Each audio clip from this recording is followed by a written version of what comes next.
Sa ating huling pinag-usapan ay paborito nga po itong si Al Horford na palitan ng Golden State Warriors. Sinabi mismo ni Coach Steve Kerr na nais niya ng player na makakalaro ng back-to-back game. Marahil dahil sa kanyang injury at sa kanyang edad ay hindi po nakakalaro ng back-to-back game si Al Horford, kasama na sina Milton at Kristaps Porzingis. Pero considering sa kanilang skill set at sa kanilang may bibigay ay nasa kay Al Horford ang mataas na chance na siya mismo ang mapipili sa tatlong player na yun. Mahirap to para sa Golden State Warriors pero dahil nga iyon mismo ang gustong mangyari ni Coach Steve Kerr.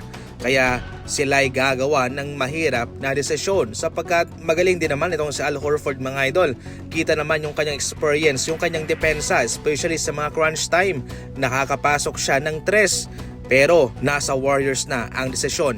Ngayon, ayon naman sa NBC Sports Bay Area, itong si Nikola Vucevic ng Boston Celtics ang paboritong ipalit para sa kanya.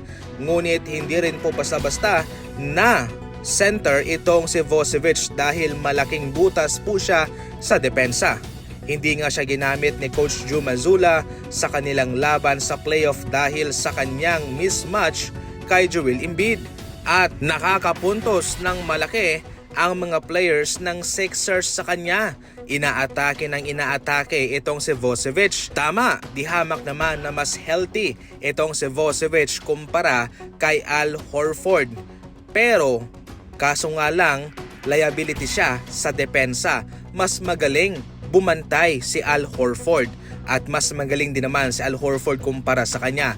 Ang tanging kalamangan niya ay healthy lamang ang kanyang katawan.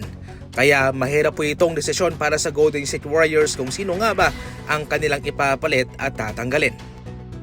Sa ibang balita naman, good news po ito para sa San Antonio Spurs sapagkat itong sina Fox at Harper ay questionable na sa kanilang laban sa Game 3 mga idol. Itong si Fox ay malaking kawalan sa kanilang playmaking, sa kanilang ball movement. Kitang-kita naman ang epekto nito sa mga turnover na nagagawa ni Stephon Castle. At si Harper, so far gusto niyang makabalik pero nag-iingat lamang ang Spurs sa kanya.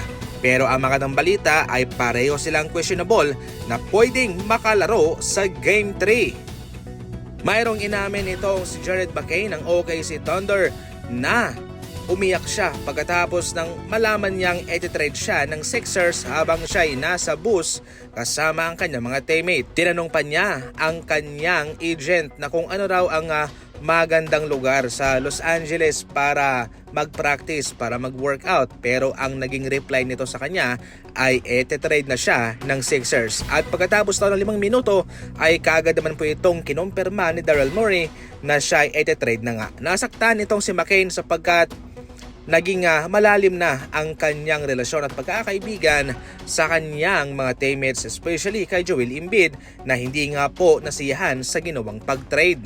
Pero sa ngayon ay naging blessing in disguise pa nga ang pag-trade sa kanya dahil kasalukuyang nag-aambag siya ng malaki sa kanyang kasalukuyang team na OKC Thunder.